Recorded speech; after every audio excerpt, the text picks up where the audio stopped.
আসসালামু আলাইকুম, সবাই কেমন আছেন? আশা রাখি ভালো আছেন।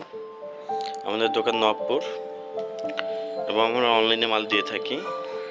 যে মইটা দেখতেছেন সেটা হচ্ছে ছাদে ওঠার জন্য বা ইন্টারনেটের কাজ যারা করে তাদের জন্য, বাসা বাড়ি ছাদের জন্য যে কোনো কাজে ইউজ করতে পারেন। এটা হলো হ্যাভি, এটা পাঞ্চ করা মাল। এটা হচ্ছে রাবিউজের। আর যেটা দেখতেছেন এটা হচ্ছে রাবিউজ, শূন্যের উপরে দাঁড়াবে। এটা জার্মানি, এটা হচ্ছে সবচেয়ে লো, 550 টাকা ধাপ। 550 টাকা ধাপ, যেই কয় ধাপ লাগবে সেটা ইন্টু দিয়ে বের করে ফেলবেন আপনারা। আর এটা দেখতেছেন রেড, এটা হচ্ছে বাইরে দুই দিক দিয়ে উঠা যায় এবং প্লাস AI বাঁশের মইয়ের মতো বানানো যায়। আমাদের কাছে এটা আছে আপনার 11, 13, 15, 9। এই যে এটা হচ্ছে 15, 9, 11, 13, এটা হচ্ছে রেড হবে আর 15টা হবে সাদা।